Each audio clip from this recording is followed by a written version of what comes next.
Well, put another loss on the board for WVU basketball as the Mountaineers drop their third straight game. This one another Big 12 game, and they lose this one to Kansas State 81-67. I'm Mike Asti, and this is our WVU basketball postgame show. A game the Mountaineers kind of had to win if they had any life. This was the one against the team that's not currently ranked in that opening stretch of Big 12 play, and they did have a lead at one point in this game. Doesn't matter. They squander it.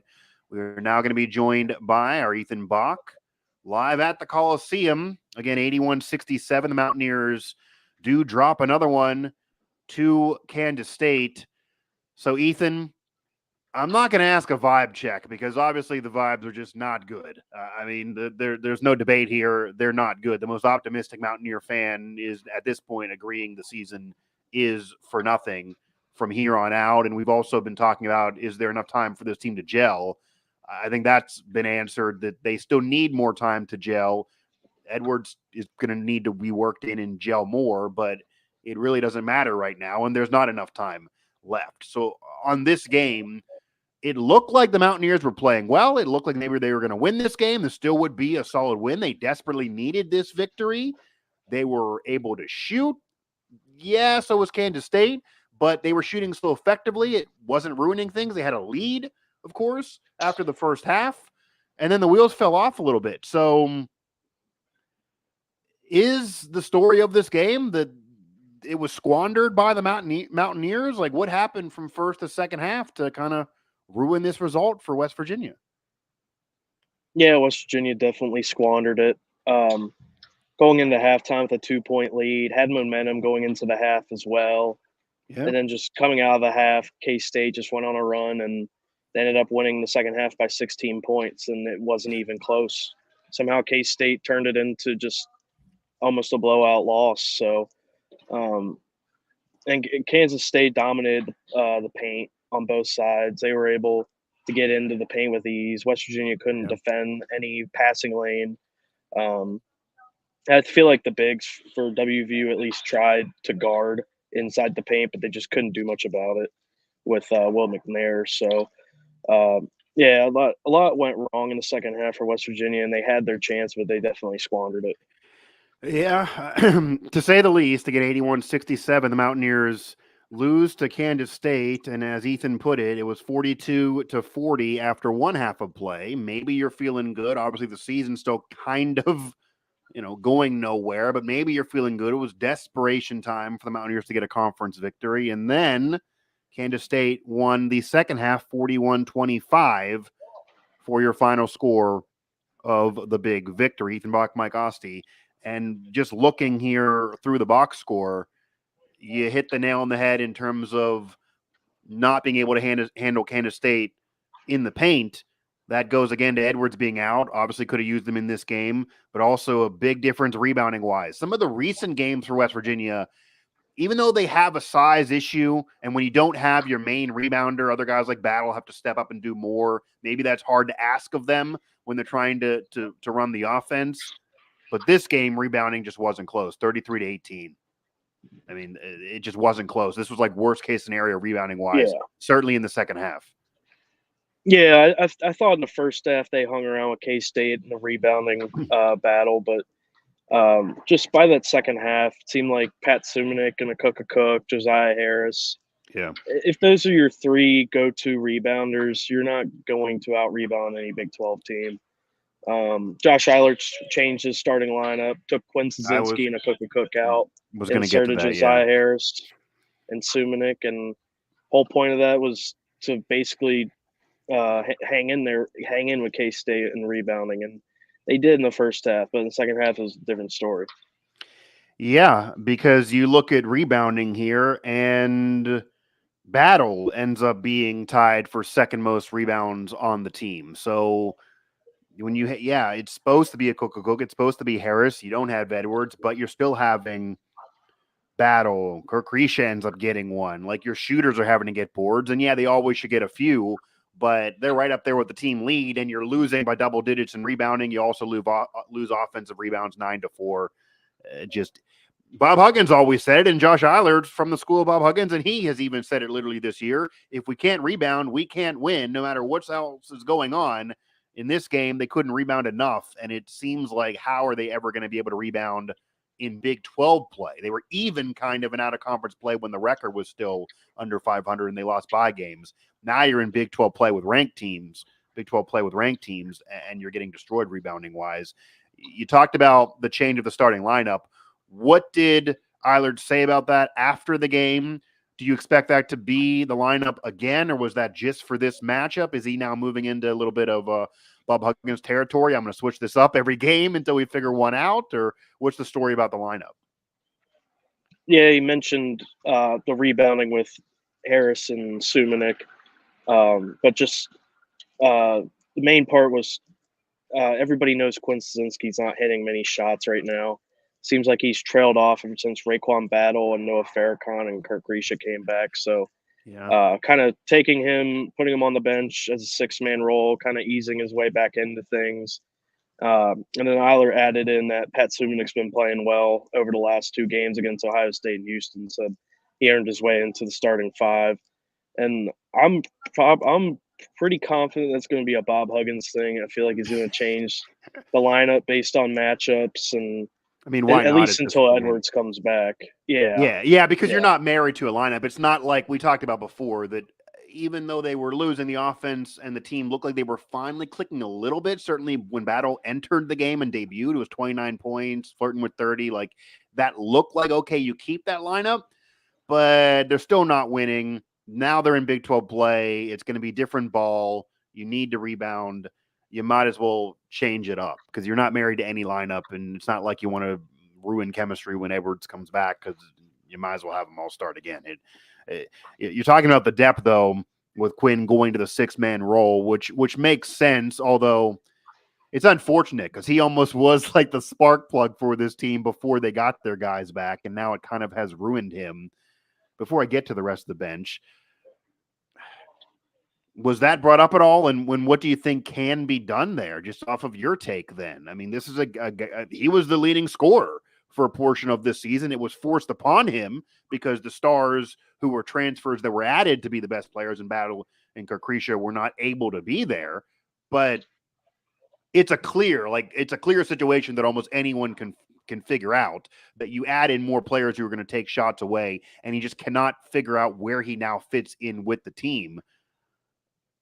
And it's worst case scenario of that, as everything has been for this basketball program. But how do you save it even for him individually? Yeah, first half of the season when West Virginia's playing slow, and really, I mean, Jesse Edwards was getting fed the ball, but your only facilitators were Kobe, Johnson, and Quinn. Right. So it was easy for Quinn to get a lot of shots in, get his points, and he was playing well too. And just once you, like I said, once you add in Battle, Farrakhan, Krisha, there's just three guys that need the ball. They don't even have Edwards back, and he's going to get fed the ball as well. Yeah. So where's Quinn's shot's going to even come from? He almost needs to turn into a catch and shoot guy, but he's not that type of guy. He needs the ball. He's a 1 for forward, 4 from field goal wise, so he's not even taking nearly as many shots as he was. Like, for example, Battle's 5 for 13, Krisha's 4 for 10, Farrakhan 2 for 9, Kobe even 4 for 5, so 1 for 4. The shots aren't there for him. Maybe he's not. Maybe he's also timid and doesn't know when he can take a shot because maybe the plays aren't drawn up for him either. I don't think there's going to be a time where Quinn's going to get his shots that he got back in November, early December. Right. It's just, it's a different, they play different. It's a different team build. You went from your best players being at the 4 and the 5 to now it's in the backcourt. So it's hard for Quinn to fit in. And I think them playing at a slow pace like they did at the beginning of the year was so much better for him. Yeah, and we'll see, and maybe there will be more shots for him coming off the bench. That can be a very important role, but and maybe he'll embrace it like in this game, but it still feels like, or it looked like, he was still trying to figure things out even when he wasn't on the floor with them, because he is just a different pace, even if maybe more shots are there for him now. Going to the rest of the bench, though, and I don't even know if Eilert was asked about this, because I was asking about it when I was at the pressers a month ago, and it feels like death and taxes, and it's probably boring, and Eilert might throw something if you ask him at this point. But Wilson, 12 minutes, it's all a goose egg there. Is he going to shoot? Does Eilert want to do anything about him shooting? Is he scared to shoot? Is there now like a sports psychologist that needs to get involved? Is it just where the shots are not there for him, or is he still kind of timid and shying away from shots, which Eilert basically admitted about a month or so ago and said that he really needed him to get going to spark plug this team? That has not happened, and it has actually got worse. What's the story about Wilson? Yeah. Can he be saved? And not to say a coach is going to give up on a player, but what else can be done? It feels like it's almost a lost cause at this point. I feel like now with the team that they have, Seth should have that similar role to where he had last year, where he's 7th, 8th, 9th man off the bench behind Eric Stevenson, Kedrian Johnson, kind of like that role. Like he's in a similar role now. He's not having to start, play 30 minutes. Sure. Like I could understand at the beginning of the year him being intimidated to shoot all the time. And he shot it a bunch the first week or two, but now he's almost intimidated to shoot at all. When he gets the ball last year, he would have created a move by doing a sidestep 3-pointer at the wing. But now he's just passing it off. So it's almost like he doesn't want to shoot. I don't know if that's the answer, but it just comes off as he doesn't even want to shoot the ball at this point. 2 assists. Could they have been shots for him? And I think one thing that you have to instill in him, and I'm sure the coaching staff and Josh Eilert do, because Eilert's kind of said this openly, it's not 30 minutes anymore. It's not going to be. You're not relied on to do as much shooting as even you were a month and a half ago, when the fact that you were shying away from shots was hurting the team. Now it's not as big of a deal in why we're losing games. For sure, that's not fair to put on him. And he is maybe better suited for the role of last year. Maybe he was miscast. Maybe that wasn't even fair to him. Maybe he's not that player. But I don't think you should have a line, not 0 points. I mean, that's one thing. 0 points can happen. Off the bench, 0 points can happen. Even for Hall of Famers can throw up a goose egg if they're only getting, a small amount of minutes late in their career. That can happen. But 12 minutes, so you're into double digits still, and not just 0 points, 0 field goals, 0 from 3 in terms of attempts, 0 from the charity stripe. It's all a goose egg, and then you have the 2 assists and 1 turnover. I'd almost be telling him you can't play 12 minutes and not take a shot. Like, I don't even care if it's a bad shot. We talked about this before, Eilert. He's not going to tell someone to take a bad shot. But I'd rather see an 0 for 2 than 0 for 0. You want to know what the crazy part is? Over the last month, other than the Houston game, before the Houston game, the 3 previous games, he took 1 shot, had 0 points, 0 rebounds, 0 assists. He played a combined 20 minutes. So 1 shot in Toledo each Ohio game? State. So you're telling me it's 3 shots in 4 games? No, 1 shot in 3 games. Oh, in 3 games. 1 shot in 4 games. I was going to say, I can't remember any. Yeah, so 1 shot in 4 games. Like, I don't know how many minutes that is off the top of my head, but there's 12 in this one. You got to find more shots than that. You got to find more shots than that. And I don't think that at that point, it's really the fault of the point guard or the fault of the team or even the coaching staff. I said it jokingly, but it does almost appear like he is scared to shoot. Again. Yeah, it's almost like he doesn't want to shoot. Maybe he doesn't even want to. Yeah.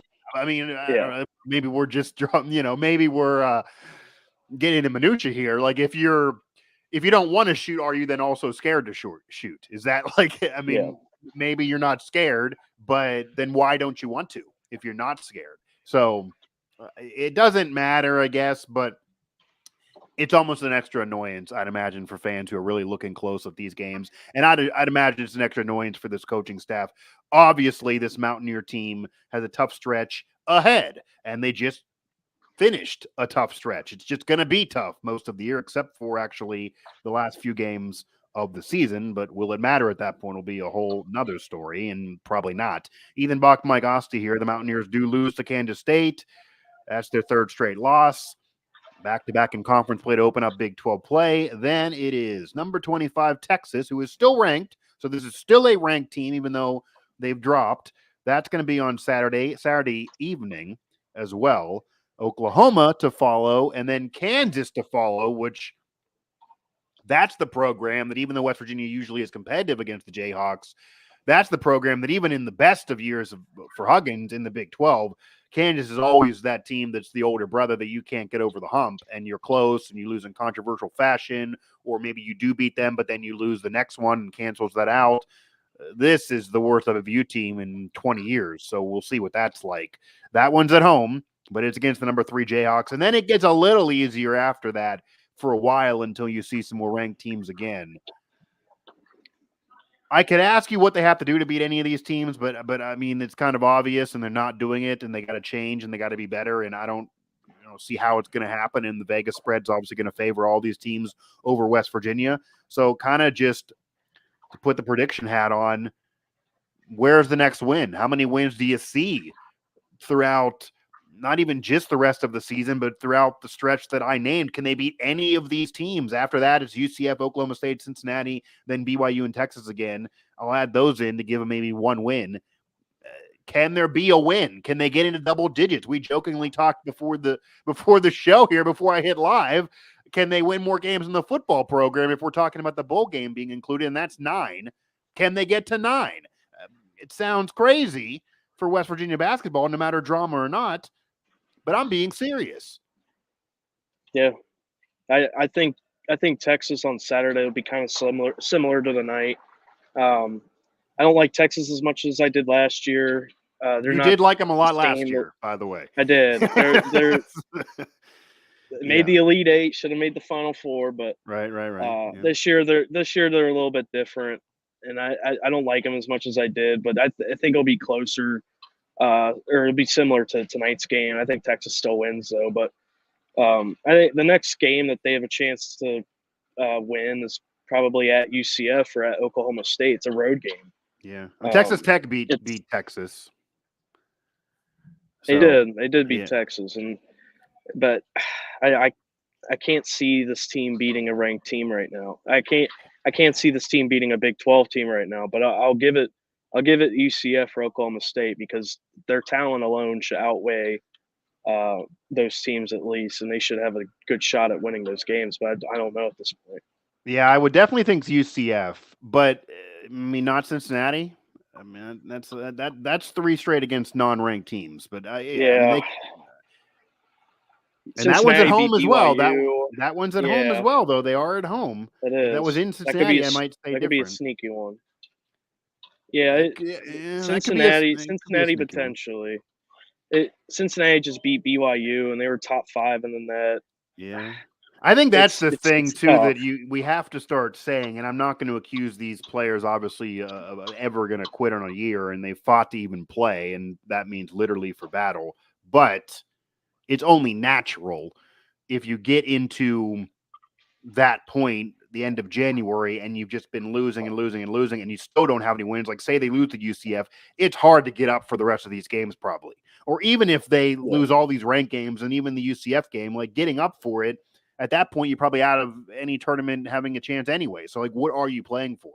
So I'm glad they're playing and they want to play, but it's only natural to eventually take your foot off the gas a little bit in terms of how much effort you're putting in, because what is the point, might be said.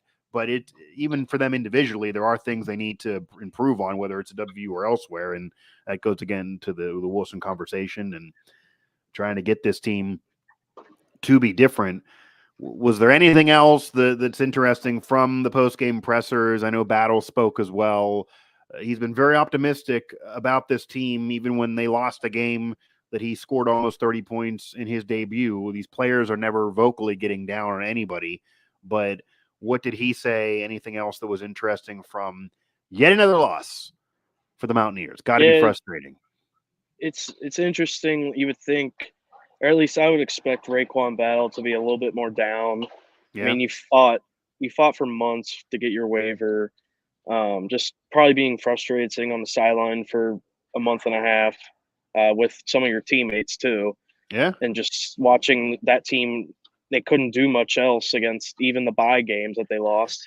There's just Yeah. nothing else those guys could do. Yeah. It's interesting to see. Like he is more optimistic than I would think he would be. Like he still says his team has a chance, and he's not going to go out there and say they don't have a chance. Right. But Yeah. just talking about how they need to gel, and they'll get Jesse Edwards back. And if they're playing their best basketball in March, that maybe something could happen. I had somebody correct he's me right, already but and say, well, if they win the Big 12 tournament, then they automatically get in. Like, yes, that's yeah, true, literally, but yeah, that was what Raycon was kind of talking about, just trying to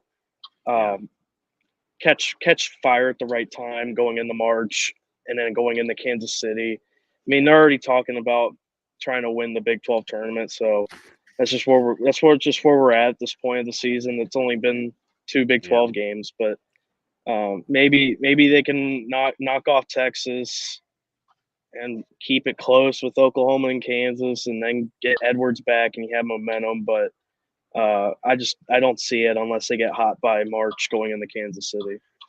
yeah, and obviously there's always a team that shocks the world and wins their conference tournament, sometimes even with a losing record, that then automatically gets in the NCAA tournament. This is not just pure opinion like in football. You do have that path to kind of scrap the season and then do it there, but it's not out of the Big 12. It's not, I mean, it's happened in some mid-major tournaments. We've even seen some upsets, even in the ACC. Teams win that nobody thought would win that, but not in the Big 12. This is a pure gauntlet. That would be really hard to believe. And because of the bye losses and what's happened so far, even if they would get to the final and lose or win a couple games there that are big upsets, it still would likely mean nothing unless they win the whole thing, because they're so far behind the 8 ball now. And you're in double-digit losses, and who knows when where the conference win is going to come. There's an extra round this year in the Big 12 tournament. It's Right. no more. It's now ACC stouts or Old Big East stouts 4 days, or Old Big East is 5 days, but just that's Old Big East was even more of a gauntlet, right? Yeah. Yeah. 4 days. West Virginia will probably be playing on that Tuesday, but now they have to play on Tuesday just to get the Wednesday, so it's just another added game. So yeah, it's definitely a challenge, and they could maybe make a run if they get enough wins to get into avoid that Tuesday game, but they have to win games first. It doesn't matter who the opponent is; they have to win. That's it. And as they lose, the resume just keeps getting worse and worse too, because you look at teams that just mop the floor with them, like say Pitt, and then they have somebody else mop the floor with them on the same evening when West Virginia is losing. So like, I get it's hard to maybe evaluate the resume because these have been different rosters, but at some point, the committee, like the fans, like the players, are going to throw their hands up in the air and say, "This is just the end." Any word or anything? Obviously, this is not going to be said literally, but have you read any tea leaves or heard anything at all about any chance for this staff after this season? Because it feels like the wheels are falling off, and I do think the rest of the staff, I would like to see them stay. I think they're solid recruiters. They had to recruit 2 or 3 times this past offseason, and they ended up with solid players, even though they couldn't get together and the team's not looking that great. But it would be unbelievable to imagine that Eiler would be brought back unless Renbaker's bar was well below the tournament and not even in the NIT, which then you wonder what they're doing. So is there any hope there, or is this pure dead man walking from what you're hearing and feeling? Yeah, I feel I've seen a lot of people say that the staff should be given a second year just based off all the circumstances they've had this past calendar year, and they definitely have had probably one of the most unluckiest runs in college basketball history. Yeah, Kelvin Sampson said they were the most snake bit team he's ever seen in 25 years. It really is. Yeah, it really is insane. Like coach, it's bad when every opposing coach talks about everyone how unlucky. Yeah, so they do deserve a fair shot, but I don't think they're going to get that second chance. Yeah. It's just so different in today's world of college athletics with the portal and NIL that they could hire if Ren Baker wanted to go get his own guy in the offseason, he could do that, and then they could win year one. Like K State Yeah, just that's did the this with thing. Jerome Tang. You can win year one. So, and with portal and NIL, so it's not all about rebuilding, retooling in college athletics. It's just not. That's really not too realistic anymore with retaining players and just trying to find that balance. So I think if it comes down to it, Ren Baker right now would, if the season ends today, go and find his own guy and pretty much start the program from scratch. That's just what I'm Yeah, feeling. and yeah, it definitely feels that way, and you wouldn't fault him either. I mean, you want to put your own stamp on the program. He's done it on the women's basketball program. He's done it on volleyball. These are all way off the board. I mean, he's going to the Pacific Northwest to be hiring coaches. So Ren Baker's not an insider. He is a pure outsider. There's no connections at all. So his board is all over the place, and it's so far worked out with what he's done in the decisions he's made. We'll see about the basketball program. That's obviously the big one. He does retain Brown for the football program as they do turn it around. So we'll see. But I'm with you there. I think the people that are out there saying that this is going to be a 10 or 15 year journey, I just don't see it. This is not. I get that was the case for the older fans in the 90s before even Beeline and Huggins. That was the case, that you kind of ruined the history of Jerry West and all of them, and this would be literally a top 15 or top 10 program historically, not top 20 or top 25, if it wasn't for the late 80s and 90s being so god awful. But that's not going to really happen again unless you really have no money and can't recruit. Because as you're saying, with the transfer portal in this era, Ren Baker is young enough, modern enough. There is NIL money there. They've proven they can recruit constantly, even while losing. I would be shell shocked if that is the case. And if that is the case, Ren Baker is fired and his career is ruined too. So he is motivated to not have that be the case. So who knows who he will hire? He maybe throws money at May or somebody like that. There's a lot of names out there that people want, and maybe he can convince some of them to keep some of the assistants. I don't think anyone will fault him in terms of inside basketball if he does not retain Eiler. The only chance I could see is if somehow they make a run, and I could maybe see maybe like if he doesn't get May and he feels like he has to settle or something like that because he can't pay max Dahl depending on who else is there.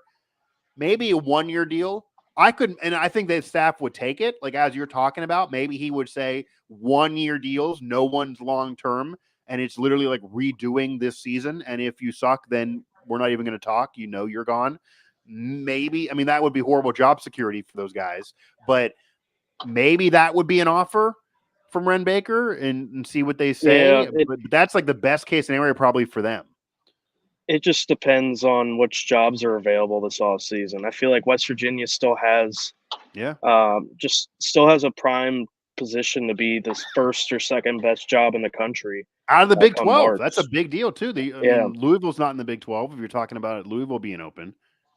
they've basically been the best job available since Hugs resigned at this point. Yeah. And And unless obviously things could happen with Louisville, so I'm right, sure and I'm you have sure to something will also come out of that. and you also got to figure that when you're talking about a program like Louisville or major programs, Michigan's obviously been in turmoil, even though they won a football natty. That's not the case basketball wise. You could argue those programs being a better situation than West Virginia, but again, they're not in the Big 12. The Big 12 might be the best money wise. There could be a separate TV deal for just basketball that Mark's talked about. That all could be good for you. The program's proven you don't even have to win to get in the tournament. Like you don't have to. You can have 19 Yeah. wins and say your strength of schedule is so brutal and you're losing by 2 or 3 in these games like Huggins did last year and still get in and then be a 9 seed or whatever and make a Final Four run. We've seen that happen with quality coaches. Again, May would be an example of doing that out of a mid-major. He could do that at West Virginia. So those could be possibilities. And yeah, I do think it'll be one of the better jobs. We'll see. But when you get major programs like that, I mean, Louisville could obviously go try to pluck somebody. They could take somebody from a job who then opens that job up. Yeah. We will see. You could But have you could have just a chain of different things going on. right. Like even McCronin at UCLA is under some fire, and then if North Carolina kind of Right. fizzled out and just fell flat, didn't even make the tournament, Yeah, They're now also you're gonna going get down the smart. pecking order. Now it's like West Yeah, Virginia's number 2. Now you're yeah. number 5. Yeah, I mean, Then if Josh Eiler and his team end the yeah. year on a good note, then you have a different conversation if all these blue blood jobs are open. So it'll be interesting. Yeah, it'll be interesting to say the least. No matter what goes on, it's always interesting covering Mountaineer athletics. And now the basketball program looks to be the most interesting moving forward, whether that's for better or worse. Ethan Bock from WVSN. Mountaineers do lose at 81-67, third straight loss, another one in the Big 12. Where's the win? Close your eyes, throw a dart. Where's the win? Because that's basically the way to predict this. That's the luck that maybe will be there on when that win happens. Because right now, I don't see it.